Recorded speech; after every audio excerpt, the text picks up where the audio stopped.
All right, we're going to start the Make Talk Play presentation, everybody. If you could get in your seats. Sit down, Sean.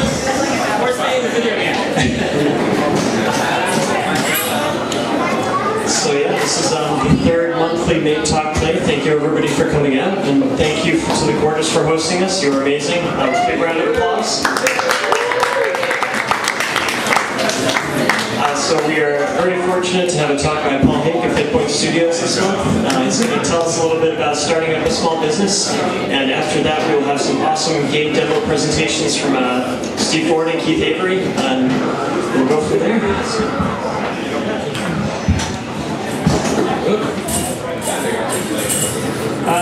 Yeah, so thanks again for everybody, for you guys for coming out. It's really cool just to see the people that have returned over the last three times that we've done this. Three times. And also just the new people that are showing up. It's really nice to see that this has been spreading, and hopefully you guys are enjoying this. We're going to look to do some more really fun stuff as well in the future. We'd love to also get your input. So anytime after this, please visit our meetup page or go to our website. And just let us know what you think, and we'd love to hear what you want to hear as well. But anyway, it's really cool because, especially for those who know the industry and know game development, I really want to see like those people help and teach people who don't know that, and really get together and like start doing some projects together and just working with each other as well. Because for myself, in 2007, I started working for Hake Productions, which is run by this guy that's about to come up here next, Paul Hake. I didn't know much about game design before that, but or game development. But I learned a bunch of stuff over the last few years, and I owe most of it to this guy. So I'm really happy to introduce Paul Hake.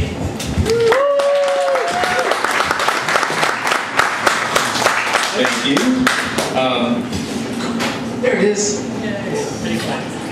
So I don't know, I did a quick run through this presentation with John and Pat on Thursday, and then today I completely changed it, so surprise. There we go. Sweet. All right. So, yep, my name's Paul. Hi.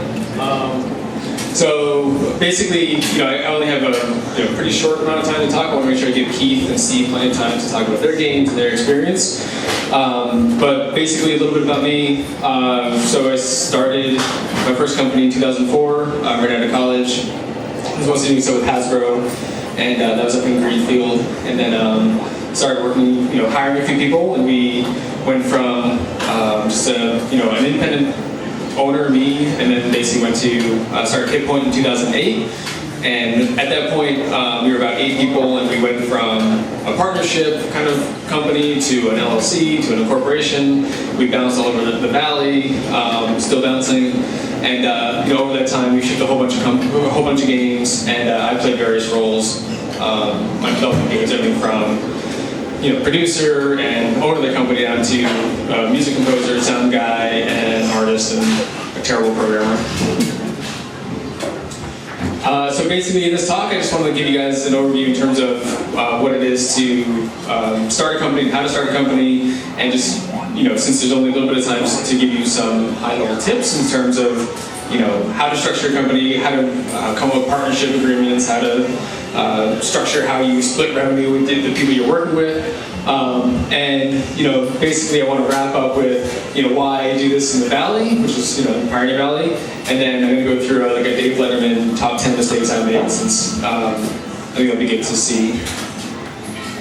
Okay, so the common thing is, but I just want to make video games. Why do I have to deal with all this crap about structure, equity, blah blah blah, and investors and whatnot. I mean, the thing is, a lot of times I've seen companies, they start out just as pretty casual, and then once they start actually have a game that they're going to ship, or they do ship a game, you get into these really awkward situations and conversations that they have with people you worked with, where it's like, well, I worked a lot harder than you on this. I know I did, so shouldn't I get more money from it, or things like that. Or if you're running this by yourself, if you're creating a game from scratch, like Keith and Steve did, how to get the game on market, how to set up some sort of entity. So if you're getting money from Google or Valve or whatever for your game, that you manage to play it safe and file taxes and go with that.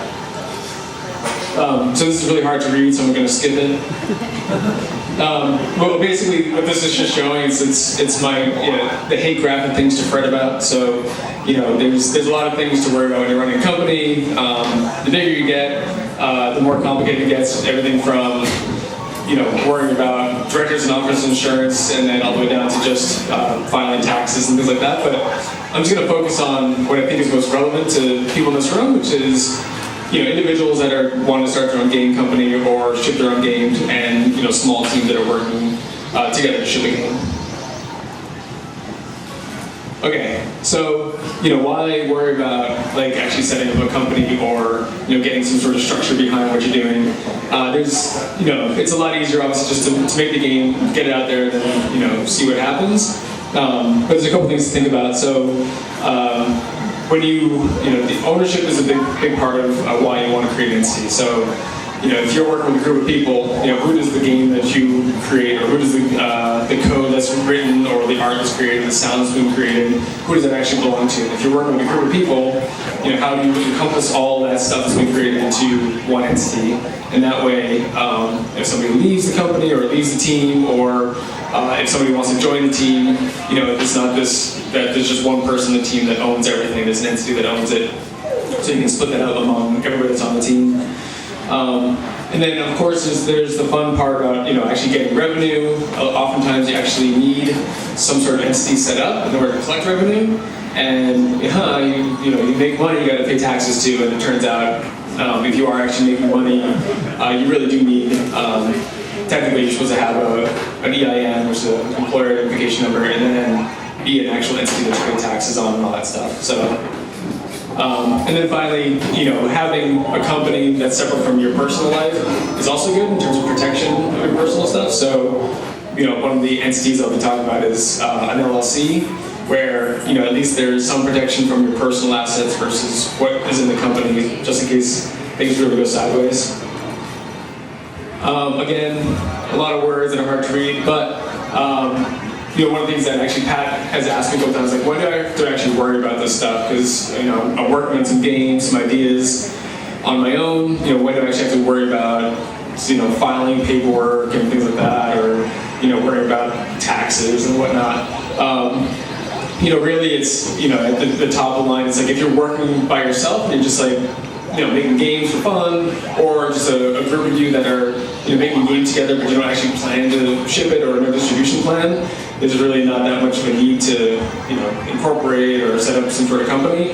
However, if you do have a plan to get the game, you're with a group of people or an individual that's we really want to get this game on Steam, or really want to get this game out onto Apple. It's best to do this as soon as possible to get all this boring crap out of the way before you actually start creating code, creating art, just so everyone's on the same page. So just running down the list, basically at the top, you don't really plan to ship anything, but then halfway through this list, if you actually have something that you plan to ship, make sure that you actually have an entity set up at that point. And then the bottom, OMG, why haven't you done this yet, is when you actually start earning revenue, or when you actually start wanting to hire people. Okay, so I have two that are highlighted here in terms of the types of companies you can set up if you're starting a game company: sole proprietorship and an LLC. I'm going to focus on those just because there's just so many details here, and those are ones that I think would be most relevant to people here. All right, so a sole proprietorship. So that's basically if it's just you. I know Steve. He made his game by himself, so he's a sole proprietorship. That's also sometimes called a DBA, which is doing business as. And that's super easy to set up. You just basically go to the town hall, you fill out a form. It's one page. It's your name, your address, and then get it notarized, and then you're basically a sole proprietorship.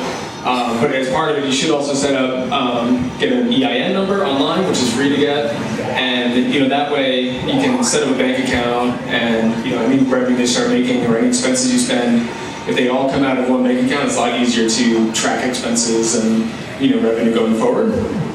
And then once you get sort of those really easy things out of the way, the $25 or $50 form, and then set up the EIN online. You might want to seriously consider talking to a lawyer just if you are going to be hiring any contractors or doing any contracts if you're working with any outside resources. The big reason why I encourage people sooner rather than later to meet with a lawyer is it's just it's like going on a first date. At least you introduce them to who you are and your company, and then if you ever need to work with them ever again, at least they're up to speed in terms of what you're doing. And it costs a lot less money if they're already up to speed in terms of what you're doing before you go to them saying, oh yeah, I'm getting sued, can you help me? Or I need this X, Y, and Z, and I haven't worked with a lawyer before. So that's what's really nice too about the Valley, as I mentioned later, is there's a lot of really great resources, like in Northampton and Springfield. There's very inexpensive lawyers that are very talented as well. So we're very fortunate to have that. Partnerships, pretty much the same thing. A basic partnership, you can also just go to the town hall to set up a partnership with a few people. The only difference is you need to work out some sort of partnership agreement. So, when we first started HitPoint, we had a lawyer just draft up a partnership agreement between my business partner Aaron St. John and I, just spelling out details about what happens if we have to dissolve the company, or what happens if one of us dies, all that fun stuff to worry about. But it's really actually not that hard to set up, and it's actually, lawyers do it all the time. It's pretty straightforward. So this is the one that an LLC, I said it's a good starting point. I mean, basically, if there's a group of people that you're working with, let's say it's 2 or 3 or more people, setting up an LLC, it's not too expensive. I mean, it's $520 in Massachusetts. Most of my presentations are Massachusetts based, sorry, but if you do that online, there's also an annual fee and things like that. But what's really nice about an LLC is it really makes things formal in terms of, this is the business assets, the business property, the business whatever, and then your personal assets. So it separates the two nicely. So it just mitigates any personal risk that you might have. Just one thing to keep in mind though about an LLC, which is one of my things in my top 10 mistakes I made, it was called pass-through. So any money that the LLC makes, you as the owner or you as the owners still have to pay taxes on that money. Like, you can't be put on payroll on an LLC. So a little complicated, but just make sure you don't try to put yourself on payroll on an LLC. And then finally, the most important part of an LLC is just setting up the operating agreement. And this is you can have your business plan, you can have the game you want to make, but putting together this operating agreement is really going to force you to think of all the really hard stuff about starting a company. How is the company structured? Who are the owners? How much does each person own? How much you guys are going to be putting in for marketing and development? And how do you split profit at the end? Things like that. And then also all the scary stuff like liquidation. If we go to business, what happens? And things like that. It's also, there's a bunch of samples online. I just said that you can basically Google it, but it's something that you would want to get a lawyer to draft up. But again, that's something where they do it very often. They would probably just have a dozen questions to ask or so, and a couple meetings, so it wouldn't be too expensive to set up an operating agreement.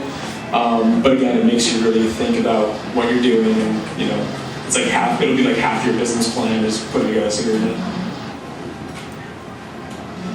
I won't talk too much about corporations, just because it's normally usually you set up a corporation when you want to have shareholders, or you're looking to get a lot of investment, or you want to have stock options for your employees. And that's one of the things where it's quite a bit more expensive to set up.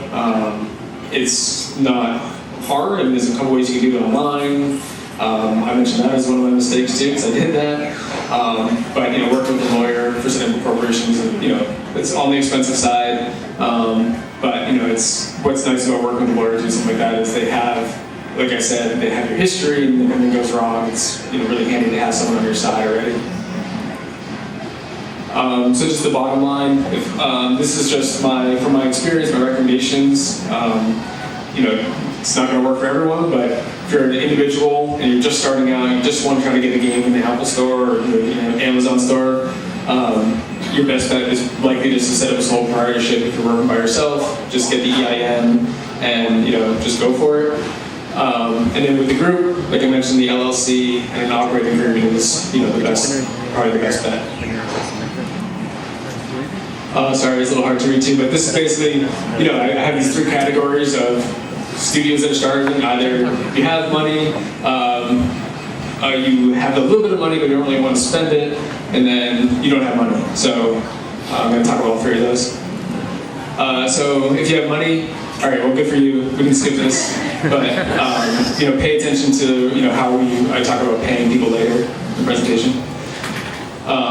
Okay, so if you have a little bit of money and you only want and you are the one person in your team, or you're an individual that just has a little bit of money, you want to make sure that if you're going to spend it, you're spending on things that you can't get with the people you're working with, or you can't do yourself, obviously. So the thing about that is, if you're working with a team, make sure that if we're working with 5 people and you're willing to put up $5,000 to hire some artist to create some art, or an engineer to create some particle engine that you can't create yourself, that's something where you want to make sure that as part of your operating agreement or your partnership agreement with the people you're working with, that you get that money back before anybody else splits the revenue or splits the profit.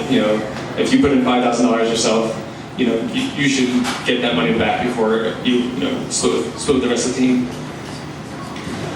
And finally, I'm going to spend more time on this one, so I don't have any money. So, I've seen a bunch of companies try different things in terms of how to split profit from the game or revenue from the game once they actually start earning some income. And one of the things that I've seen people do is just say, all right, there's 3 of us, we'll split it 3 ways, and then all will be awesome. But then halfway through the project or towards the end, there's one person that maybe left, or there's somebody that had to go back to school, or was too busy with work, they couldn't put as much hours as everyone else in the team.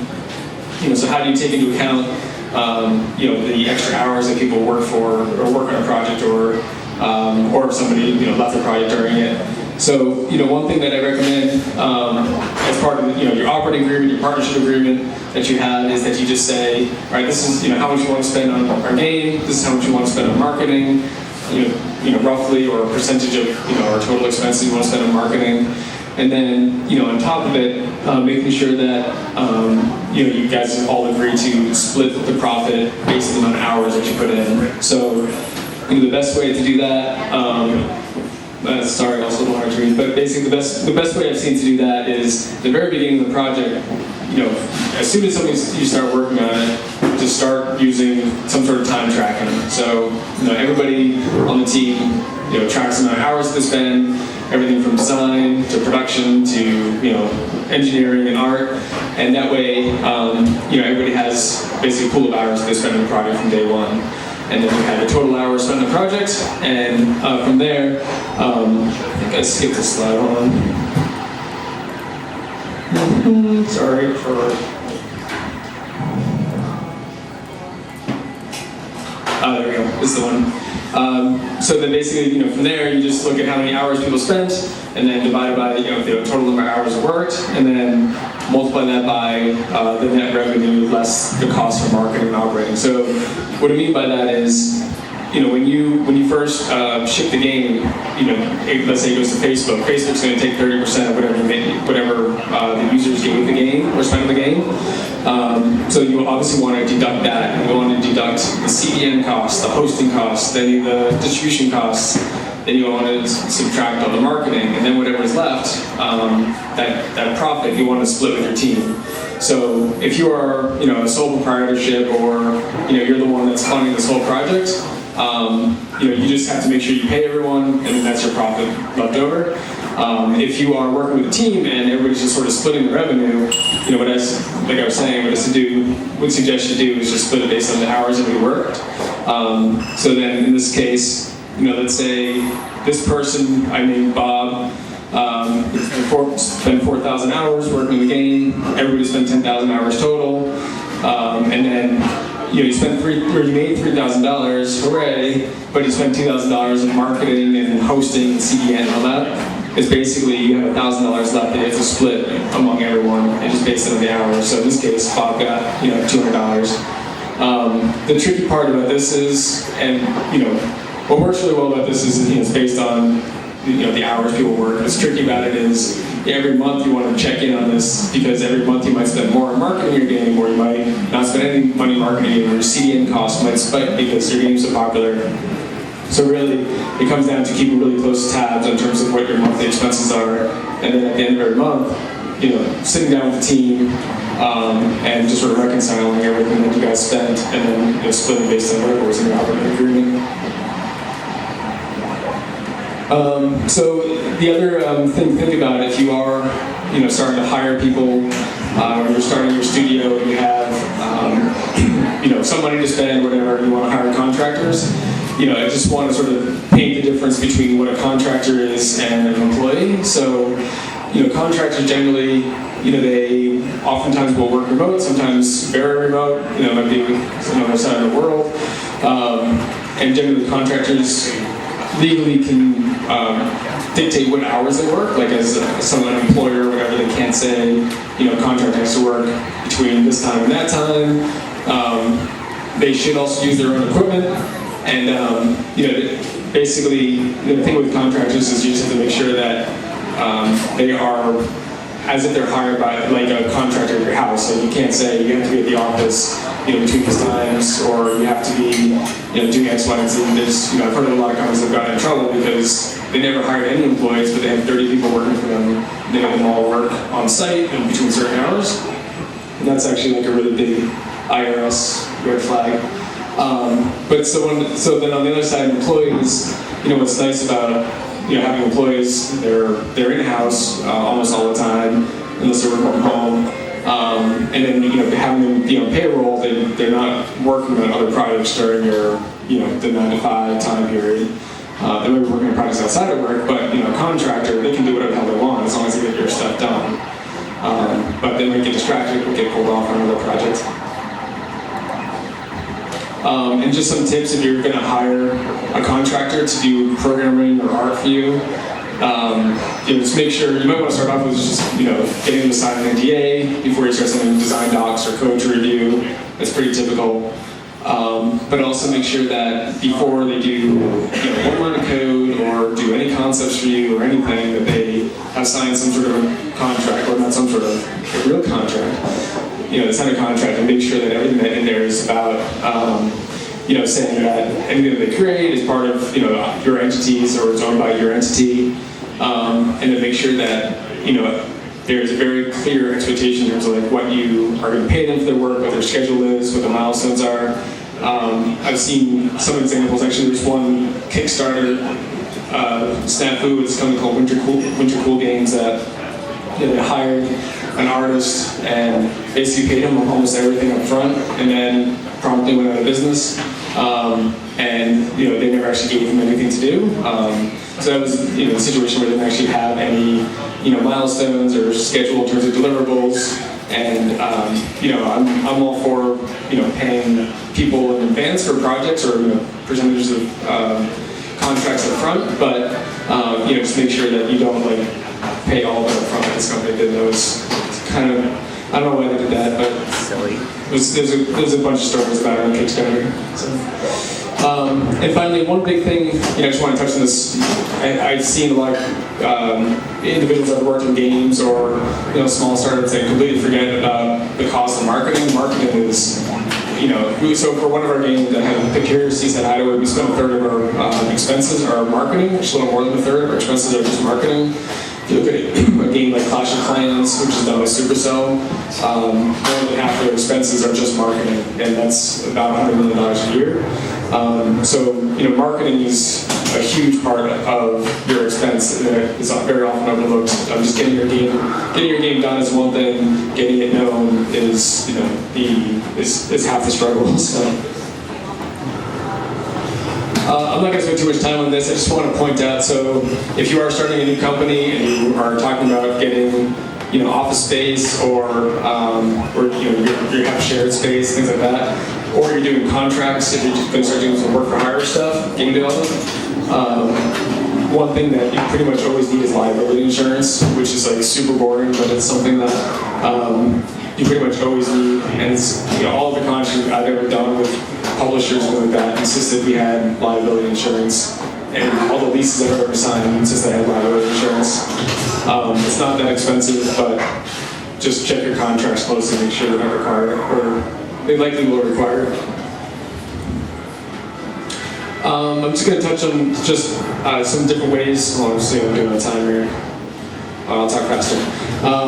So some of the ways that people have raised money, there's, it's obviously the biggest struggle with people that are just starting out is how the hell you can afford to actually make something. So on the top I have just crowdfunding, work for hire, bank debt, friends and family money, and then professional investors. And there's some quick pro and con. So, crowdfunding, Kickstarter, things like that is a very popular way to go. One of the things about it is, you instantly reach millions of suckers or people, whatever, to get money for your game. But at the same time, those people they're going to be tracking everything you do, and they put a lot of pressure on the studio or the individuals that are making the games, which I've seen turn pretty ugly too. So that's the pro and the con is you can get a lot of money up front, but then the con is you get a lot of people that really want their game and their things, and it can turn pretty lethal. The other nice thing about the crowdfunding is it also can give you just a lot of promotion. If your video is really slick or whatever, even before the game is out, let's say you have 13,000 backers, you already have 13,000 people that are talking about your game, which is obviously huge. But on the flip side, in order to make that slick video, you either need somebody that is well known in the industry, or you spend a lot of money making a really slick video, which is kind of a catch-22 when you're spending money to try to make money, for crowdfunding. Work for hire, basically funding your studio by doing the contract work. That's how HitPoint started. We spent about 5 years doing work for hire stuff, and it was great in terms of getting cash flow and enough profits so you could actually make your own games. But it's also very distracting. It takes a lot longer to get to where you wanted to because clients are very, very demanding. But it also has very similar risk, or even more risk sometimes, because your publisher or your client might just cancel your project on a whim. Bank debt, that's, people, I think sometimes think they can just go to the bank and just ask for some money, and banks like to always say that they're very open about giving money to startups and things like that. We've been fortunate because we've been in business for 5 years to be able to, we can get in this situation where we actually can ask banks for loans, things like that, but as somebody that's just starting out, they almost always need 2 or 3 years of historical financial information that shows that you're profitable, things like that. So that's not normally realistic for people that are just starting out. But at the same time, if you can get it, it's the easiest kind of money to get, basically, because it's low interest and it's very flexible with what you can do with it. Friends and family, I think this is pretty popular for people that are starting out with software companies. It's nice in terms of, you can get a little bit from Uncle Bob, whatever, and whatever, make a proof point and just get some more attention, or bring that to your bank, or bring that to investors to get to the next level. But you can have some very awkward Thanksgiving dinners if it doesn't work out, or they also can put a lot of pressure on you to perform. So you see your family every Christmas or something, and it's like, hey, how's that money going? Yeah. So that's it has pros and cons. And finally, professional investors. That's basically has a note here. So just see the TV show Shark Tank. It's not quite like that, but there's the same similar situations with banks. You would have to have some sort of history if they're going to even talk to you. And then finally, why Western Mass? We love working out in Western Mass, and I think that if anybody in this room is interested in starting a company, I would always encourage people to try to find a way to start in Western Mass. There's a lot of very well-educated students, computer science, artists, writers, everything in Western Mass. Lower cost of living, definitely much, much cheaper office space here than anywhere. Obviously, there's a very good quality of life, and then we're not too far from pretty major cities like New York and Boston. And then I'll just run through these real quick, since I don't know, this is probably the more interesting part of the presentation, but these are like the top 10 mistakes that I made starting a company. I have a little caveat there that I'm willing to admit to in public. So number 10 is not keeping enough track of all my expenses the first year I was in business. There's a lot of stuff I could have written off that I didn't know about, like my office at home and all this hardware I bought, software I bought. I was like, yeah, I was sort of keeping track of receipts and whatnot, and then my accountant just face palmed and just said that I could have done much better. And then from day one, if you start working on your own projects, you actually have expenses and you're going to have some revenue, you might as well find a bookkeeper. There's a bunch in Western Mass. I had one after my first year, but I did not on my first year. But then after I learned my lesson, basically for $25, $30 an hour, you have someone that can actually keep track of your money correctly. And in QuickBooks, whereas I put all my financial tracking in Excel, and I thought I was so clever because I basically rebuilt QuickBooks in Excel. My accountant hated that too. And then sort of related to that, it's just not, as soon as you start having employees, or even one employee, they should really try to get a part-time or full-time HR director, somebody that actually understands employee law and tax code and unemployment insurance and all that stuff, because if you don't get it right, it gets pretty, the penalties are pretty bad. Not putting up people on payroll sooner. I was in a situation where I didn't know about the law, where you couldn't have contractors working on site. So that was something I learned. Luckily I didn't get in trouble, but I had to put people on payroll pretty quick. This is one, if you guys are going to incorporate or set up an LLC or whatever. I was talking to Pat about this too, but I used LegalZoom when I set up my incorporation originally. And that should have been probably number one mistake I made, because that was there was no support. And then whenever I had any issues, I had to actually talk to a real lawyer, our current lawyer, and he was just like, he had to get all up to speed with everything I'd done, and then all of our incorporations that had to be reworked and everything, because I used LegalZoom. This is more of a development or production thing, but when we first started out, we had a dozen clients or so, and we got to the point where we only had one revenue stream. So if you are getting a game out, and this is something you hear a lot of indie studios talk about, it's you don't necessarily getting that big runaway hit is very rare.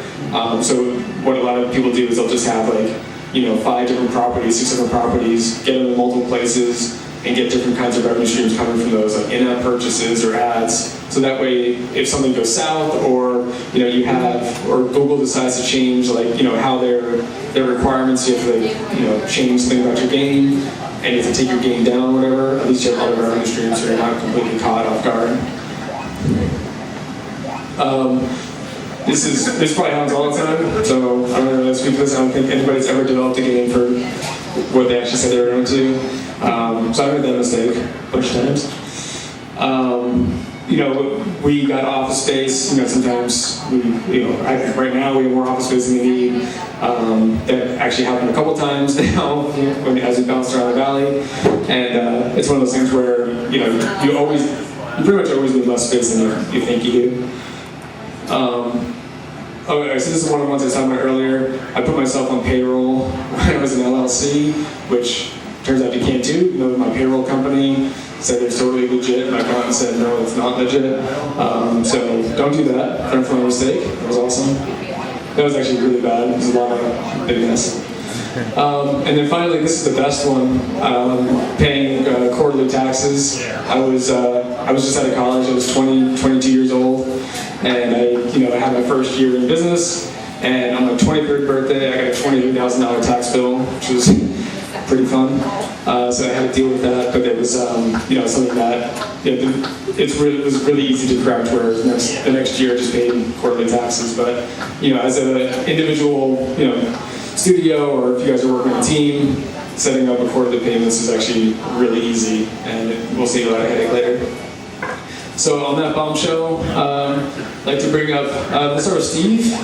And Steve's going to talk about, so Steve works at HitPoint, and he made this game over the past 2 years. Past year? Nice.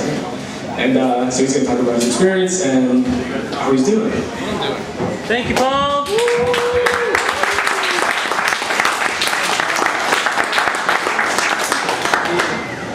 Okay. Yep, my name's Steve Forde. I've been a game artist, 2D UI stuff for the past 6 years or so, 2 of which I've been working for Paul at HitPoint. And I'm going to tell you about how my game dev experience working on my own projects and not listening to anything Paul just said. That's kind of how it happened. So several years ago, I wanted to start working on my own prototypes. You work in games maybe as a living. You really want to work on your own independent stuff. There's just some maybe the target audience you're working for at work isn't you. I was working on children's games for a long time, and that was just it only goes so far. So I wanted to work on my own stuff. We were never going to work on a roguelike or a shooter or anything like that. So I started working on a bunch of prototypes, and at the time, the company I was working at the time had a non-com agreement, so that means I couldn't distribute anything I made. I couldn't work in games on the side at all. So that was kind of a bummer. I worked on a few prototypes, but they're just shelved. I didn't do anything with them. I got laid off in 2012 when the studio closed, and at that time, I started working on Pombie Zong, which is one of the prototypes I had written in XNA at the time. And once I got laid off, I had a whole lot of free time on my hands besides for looking for a job.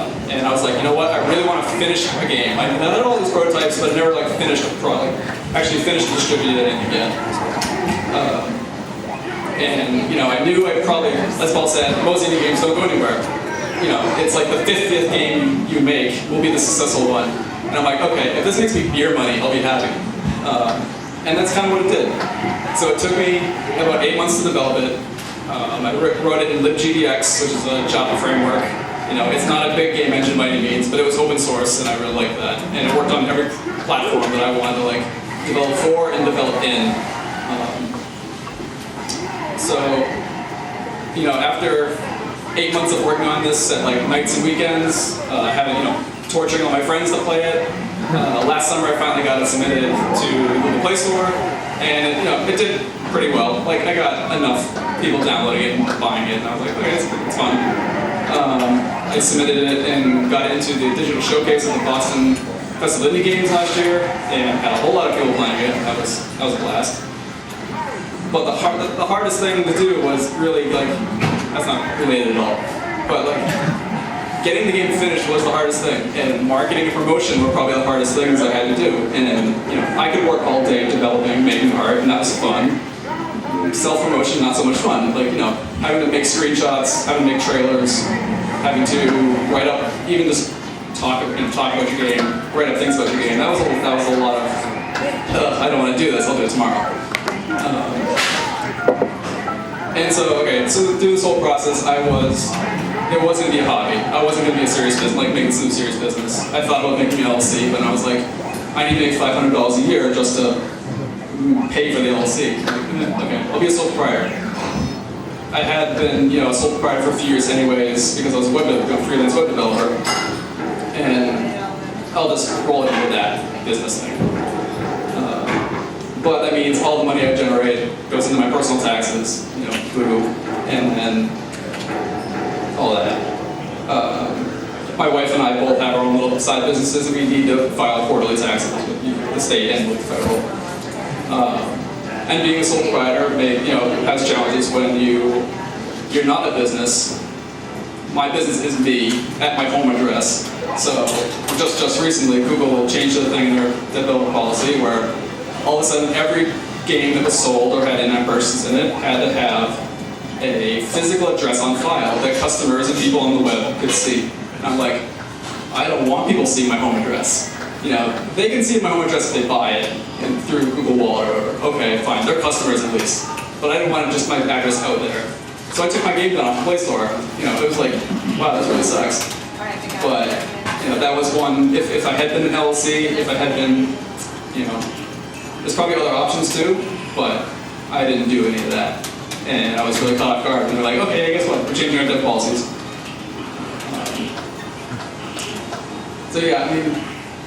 There was a lot that, looking back, I'm like, oh, I couldn't have done it, but at the same time, it was a hobby. I released it on iOS. It's still on iOS. I eventually want to like get it back on Amazon or something like that. But you know, you're always at the whim of the Play Store of Apple and Google if you're developing for their platforms. But yeah, anyway, it's Pong with zombies in it. That's basically the gist of the game. What? There's not a video. There was supposed to be a demo, but it doesn't work. So you have to use your imagination. They can talk to you though, right? And you can show them? Afterwards? Yeah, afterwards, sure. I have my tablet, my iPhone. Why didn't you get a P.O. box? Why didn't I get a P.O. box? Because after a couple weeks of looking up whether or not a P.O. box would work, the prevailing wisdom on the web was that a P.O. box wouldn't work, and that Google wouldn't accept it. Now, a UPS store, I've heard works. I just haven't got around to setting one up yet. I don't even know how much they cost. I don't think they're very expensive, but yeah, it was kind of lame. It was like a whole lot of hard work, and then, oh, I gotta take it down now. Cool. I don't know much else to say about it. It's Pombie Zong. It's Pong trademarked by Dr. Zong.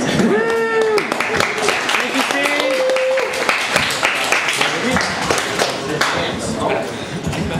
All right, and this is Keith Avery. He's going to talk about his game, Planes versus Trains. He's really tall.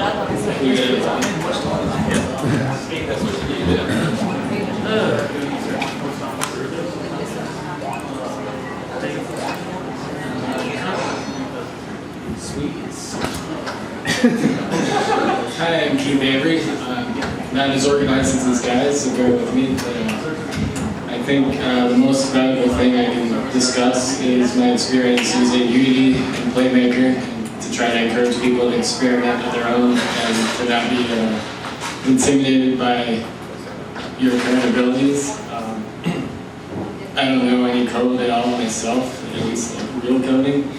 But about a year ago, this guy named Forde at HitPoint Studios suggested that I try using a tool called Playmaker, and it's allowed me to intuitively interface with Unity and take control of all the components and variables and all these things that I really didn't know about before I started the project. When I started, I had a little bit of art. I figured I'd probably work with a programmer. But over the years, I've learned a lot of things working with programmers and artists at HitPoint for 4 years. And without that knowledge, I think it would have been a lot harder, but I think that at any stage, anybody can get started. Keep it simple. For me, I always wanted to make a side-scrolling game. I'm attracted to old school shooters, platformers, and such. But I also like creating 3D art, and I'm also attracted to the 2.5D art style of like Donkey Kong and the new Mario Brothers, etc. So that was certainly an inspiration, and the art style and kind of direction and focusing on arcade, action-y mechanics. And Show us how it works. And let me show some of the. I can do it. Thanks, sir.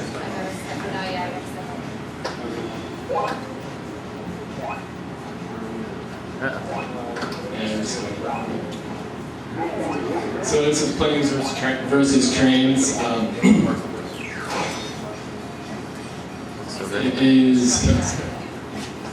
It's kind of a, mindless flipper thumb. Sorry, it's kind of hard to talk and play at the same time. So the goal is to get certain collectibles. Like in this level, you have to get all the red coins. There's one. You also spell letters, kind of like in Donkey Kong, right through the puzzle pieces.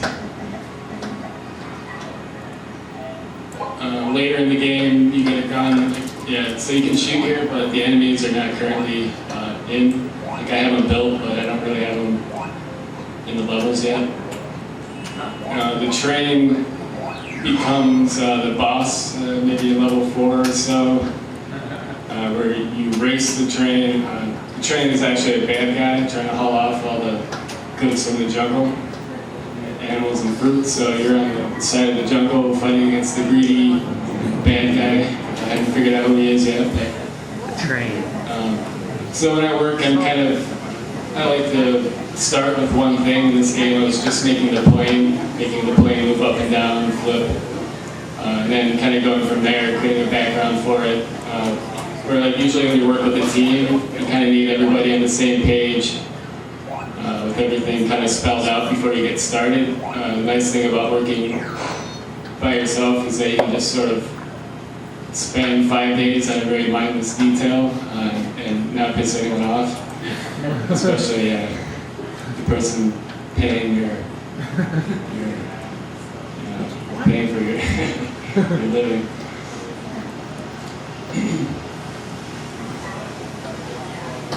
One of the hardest things about this game was getting everything to stay on track. So like the plane was constantly, I'd go through a hoop and then all of a sudden you're flying at a 90-degree angle.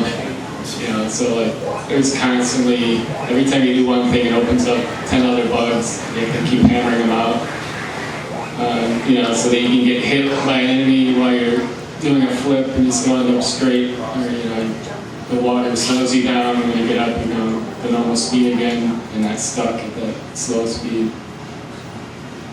So a lot of the time, you think it might take an hour to set something up, and it takes all night, but you still feel good that you got it done right when you go to bed.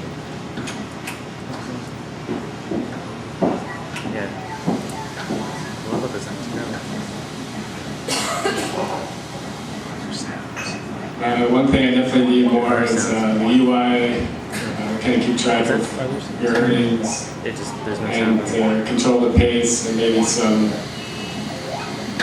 basic narration, so you have like a goal and a purpose. Like right here in this level select, down below it'll tell you what your goal is for that level. I'm not sure if the train is actually here, but if it is, there it is. Woo! It's a zippy train. So he rushes by on this level, and you're like, how the hell am I gonna catch up with that guy? But in the next level, there's more, there's enemies that you shoot, and they give you speed boost. So if you effectively kill the little enemies, they're kind of like those guys. Then you can keep up with the train, and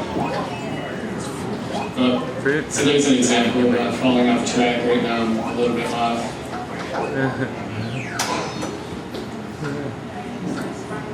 So that's the gist of it. If anyone has any questions, I'll be around. I have the game on a touch device if you want to see that.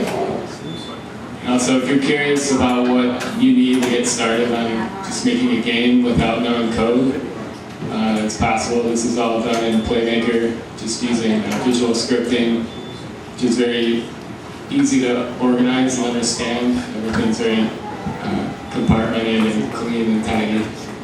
And it's just focusing on all the building blocks. Cool. Thanks. Thanks, Hake.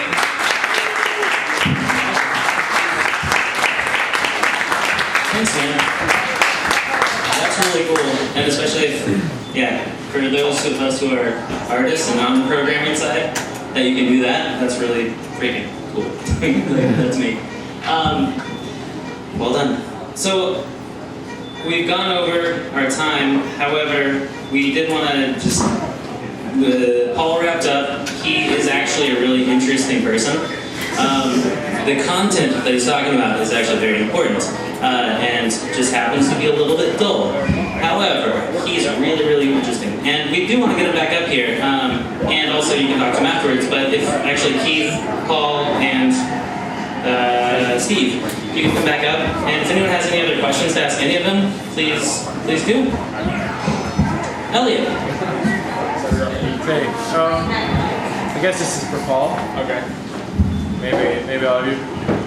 I'll talk at the same time. As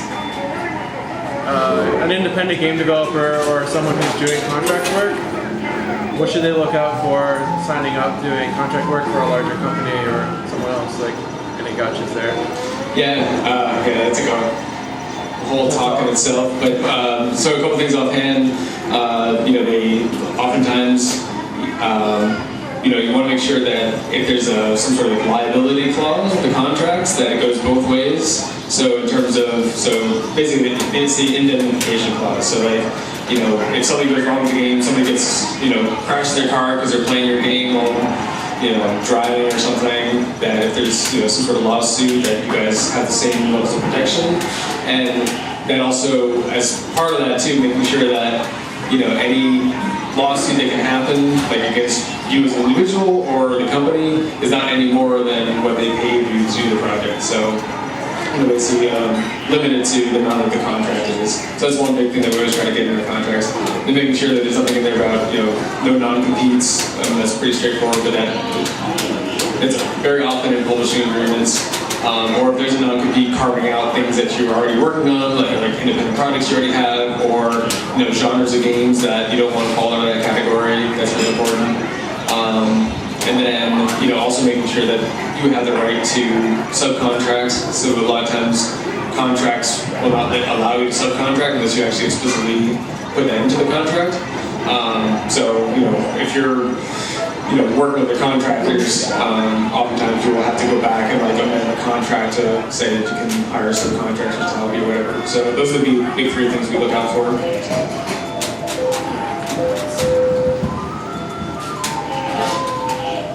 Massachusetts has a law about worker cooperatives.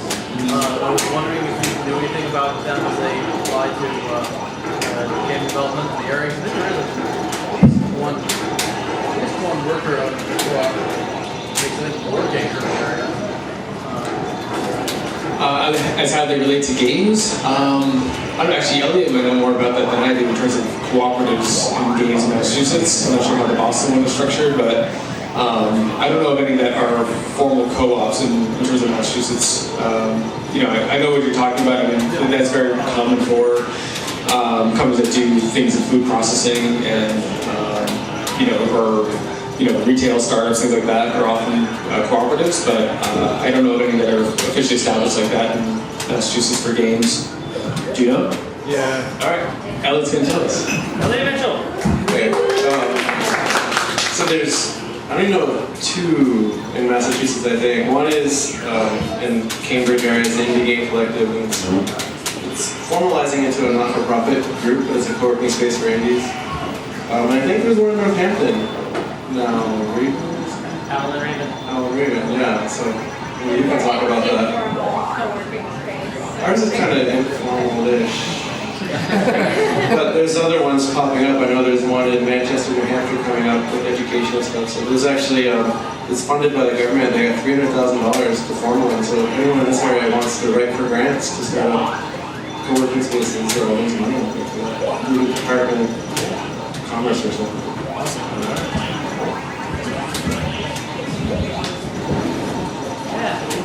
Anything else? Can I get beer? I have a question. Okay.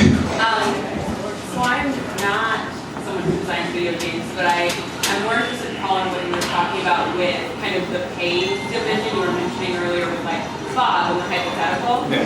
And if he worked, I don't know, 200 hours or whatever, you divide that out. And then you figure out how much he should earn. But I wonder how you account for the value of what Bob did versus what Kyle did versus what Lisa did, and how, do you just assume that everyone's task was of equal value, and how does that kind of affect the dynamic? Yeah, that's a really good point.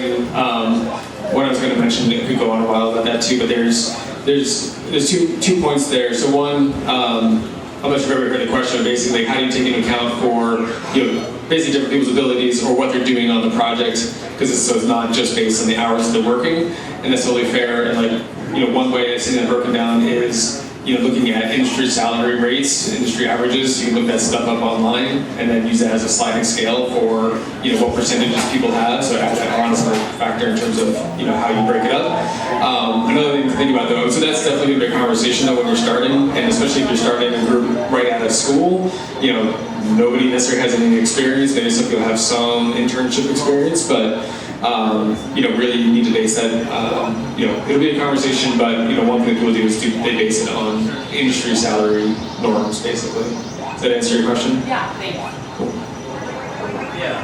What actually made you want to go straight into making a company instead of working for one, like when you write on the public? That's all I ever wanted to do. I mean, I was in junior high and I started a computer repair company, and ever since I did that, I was like, I'm just gonna keep doing the business, starting a business thing. So I've had one job for like 3 months. And that's it. I think we have time for one more. All right. I see you all the time, Kevin. Okay, we have time for two more. Two more. Somebody who's in the music industry trying to figure out how they can get into like meeting different developers. I don't have a ton of experience with like actually putting my music into games, but as somebody who's trying to like get into that and try to learn more about it, is like what's your best suggestion for trying to like find people or even learning more about it? Yeah, so that's something, I don't know, you and Pat could probably talk afterwards, but there's one way that I've seen a lot of individuals that are, music composers or sound engineers. They oftentimes will work with like bigger studios. There's like companies like Somatone and Clean Cuts and a bunch of others where they mostly contract out to individuals, and then they get the big deals. They do all the biz dev stuff, and then hire you or a musician as a contractor, and that's normally the best way to go about it is to get an introduction to one of those, because trying to make it in as an individual games, audio producer for games is really hard if you're not part of a team already, and if you don't have any experience or portfolio. But at least putting together some samples and starting to reach out to companies like Clean Cuts, Somatone, I'm sure Pat can name a bunch of others. That's normally the best way to get into the industry, I'd say. Kevin, did you have one? No. One more quick one? No? Kevin's gonna ask the same thing. All right. Cool. Awesome. Thank you again. Thank you all. Your topic was really interesting. I wasn't trying to bash your topic. No, it's It was really. It's actually, Paul has been mentoring me on my company with Penny since I started earlier this year. And if you have any questions, please reach out to Paul. He's fantastic. Please reach out to Keith and Steve and ask them about their games. And reach out to each other. Just get to know each other. You guys are good peoples. We want to get to know you as well. If you're new, if you haven't, what's that? I want to see the last level of the stage. Hold on. We gotta wrap up. It's not done yet? But we will. So for I just wanted to say, November, we're doing this again every first Sunday of the month. If you would like to be informed, please, we have a little sign-in sheet over here. If you've already signed up, don't worry about it. If this is your first time, if you're not part of this, and you want to be, please sign the book over here. Next month, speaking of local design or game cooperative places, the Owl and Raven is in Northampton. Hannah Schaefer is here tonight with us. She runs the place, or co-runs the place. She runs the place. But she'll be up here with a few other people from the group. They're going to be talking about their cooperative workspace. They're a fantastic group. I'm part of it as well. I'm going to be sitting on the corner, listening to them and cheering them on. But please come back and, again, let us know what you want to see for the future. And if you need some more information, we're going to post, this has been postponed. I'm not going to talk about it. Here's some ways to keep in touch as well, if you want to sign our list. And I think that's it. John, you want to say anything else? Thanks for coming out, everybody. Have a great night. Tip your bartenders. And come next month.